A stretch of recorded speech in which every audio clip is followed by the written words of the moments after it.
Sarah McBride is the first trans woman elected to the U.S. Congress. Another barrier broken, thanks to the great state of Delaware. And why did they vote for her? Not because she's a trans woman, but because she is a progressive that will fight for the working and middle class. That's why they elected her. But why did she run? Not because of ego, not because she's a shameless, self-promoting ideologue, and not because she wanted to break barriers. Though frankly, we'd be proud of her if breaking barriers was the reason she ran, but it's not. Sarah McBride ran for Congress because she wanted to turn her own personal tragedy into social transformation. Her story is brave, it's heartbreaking, and it's filled with empathy. You know, that quality of being human that we don't see on the right. I'm going to show Sarah telling her own story in a minute, but first, I want to point out just how brave she is. Because even though her motivation was to turn personal tragedy into productive social change, she must have known that she was still going to be a target. She must have known that some right-wing ideologue opportunist would try and target her in order to raise their profile and their fundraising opportunities. She knew she was there to fight for the people of her district, but that she was going to be targeted for who she is, and she ran anyway. So before we get to her personal story, let's hear what she had to say about being targeted. And pay very close attention to the soundtrack. Listen to the off-screen moderator try and interrupt her. I think we are all united that attempts to attack a vulnerable community are not only mean-spirited, but really an attempt to misdirect. Because every single time we hear the incoming administration or Republicans in Congress talk about any vulnerable group in this country, we have to be clear that it is an attempt to distract. It is an attempt to distract from what they are actually doing. Every single time we hear them say the word trans, look what they're doing with their right hand. Look at what they're doing to pick the pocket of American workers, to fleece seniors by privatizing Social Security and Medicare. Look what they're doing, undermining workers. And here's also what we have to be clear about, because I think the last week has been a prime example of this.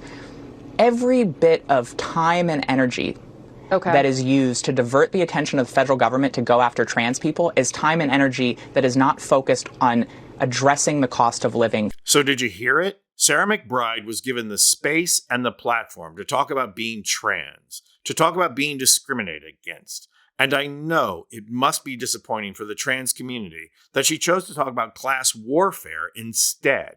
But everyone should appreciate how she used the platform for her own agenda.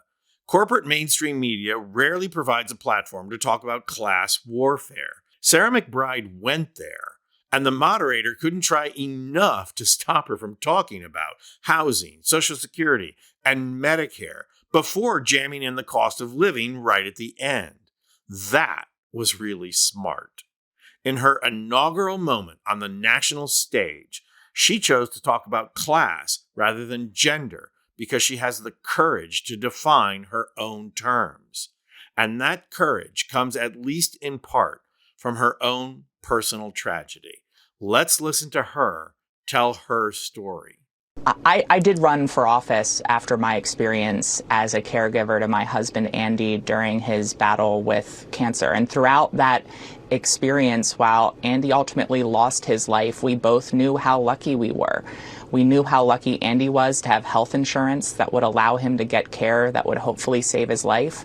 And we both knew how lucky we were to have flexibility with our employers that allowed Andy to focus on the full-time job of getting care and me to focus on the full-time job of being there by his side to care for him, to love him, to marry him, and to walk him to his passing. And I ran for office because I do not believe that in the wealthiest, most developed nation on earth, that time and that ability to get care should be a matter of luck.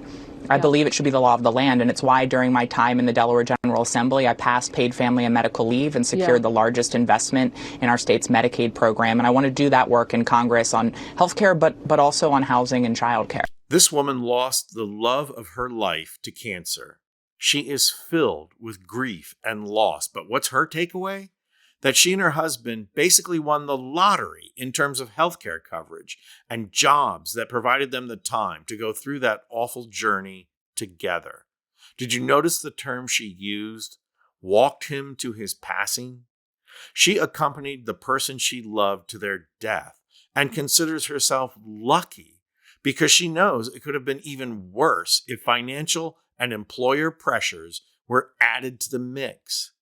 And so, what is her takeaway? That everyone deserves to be able to do this.